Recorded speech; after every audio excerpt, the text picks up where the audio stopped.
মন খারাপ তোমার? আমারও। তোমার দুঃখ নিজের একটা বাইক নাই, আমার দুঃখ বাইক আছে কিন্তু গাড়ি নাই। যার গাড়ি আছে তার দুঃখ গাড়িটা যে পুরাতন, কবে যে নতুন মডেলের একটা গাড়ি হবে। আর যার গাড়িটা নতুন তার স্বপ্ন কবে নতুন মডেলের একটা গাড়ি হবে। অন্যদিকে হাঁটতে ভালো লাগে লাগে না রহিম মিয়ার। তার স্বপ্ন পকেটে কয়টা টাকা যদি থাকতো তাহলে সে বাঁচে যেতে পারত। সুভান মিয়ার কিছুই নাই। এই জীবনে শুধু পা দুটো থাকলে এই জীবনে সব পাওয়া হয়ে যেত। আসলে সুভান মিয়ার না দুইটা পাই নাই। তোমার মন খারাপ? আমারও। তোমার দুটো মেয়ে আছে, কোনো ছেলে নাই। অমুকের দুটো মেয়ে ছেলে আছে কিন্তু কোনো মেয়ে নাই।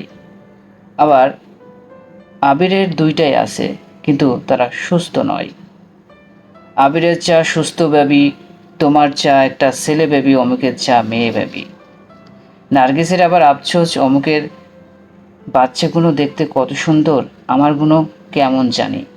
কিন্তু রাইসার জীবনে একটাই চাওয়া, শুধু একটা বেবি। গত 5 বছর ধরে সাধনায় সে এখনো মা হতে পারেনি। মন ভালো নেই তোমার? আমারও। তোমার কোনো ডিগ্রি নেই, আমার আছে। কিন্তু আমার চাই একটি প্রমোশন। কবে যে হবে? তোমার চাওয়া ডিগ্রি কবে যে পাবে? রাশিদের আবার ডিগ্রি আছে, চেম্বার আছে, কিন্তু রোগী নাই। কবে যে রোগী বাড়বে, প্র্যাকটিসটা জমবে। কিন্তু তানিয়ার কষ্ট আবার বেশি। সে ঢাকা মেডিকেল কলেজ থেকে পাশ করে এখন ঘরে বসে আছে সন্তানের চাপে, আর ডাক্তারি করতে পারছে না। অপরদিকে চিটাগাংয়ের তানিয়া সে জীবনের আশাই ছেড়ে দিয়েছে।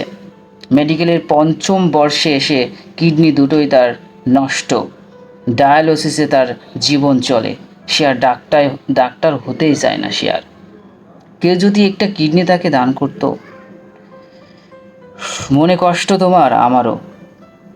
তোমার একটা বাড়ি নাই, আমার বাড়ি আছে কিন্তু সেটার কন্ডিশন ভালো নয়। কবে যে একটা ভালো মানের বাড়ি বানাবো।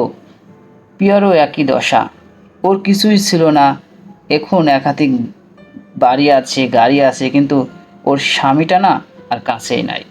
সে স্বপ্ন দেখে স্বামীকে নিয়ে চলে যাবে দূর কোনো গ্রামে, একটি চরে। সেখানে সে হোগলা পাতার ছাউনি দিয়ে ঘর তুলে ছোট্ট একটি জীবন শুরু করবে। আর কাউরান বাজারে রহিমা, তার স্বপ্ন একটাই, মাথার উপর যদি একটি ছাদ থাকতো। আসলে জীবনে যে চাহিদা এবং প্রাপ্তি সর্বদাই সমান সমান দূরত্ব বজায় রাখে। প্রাপ্তির খাতা যত বেশি হবে চাহিদা তত বেশি হবে, সে ধনী হোক আর গরিব হোক। তাই যদি প্রাপ্তি এবং চাহিদা যদি সমান রাখার আমরা চেষ্টা করি তাহলে হয়তো আমরা আরও সুন্দর থাকতে পারবো। সকলকে অসংখ্য ধন্যবাদ। হরে কৃষ্ণ, নমস্কার।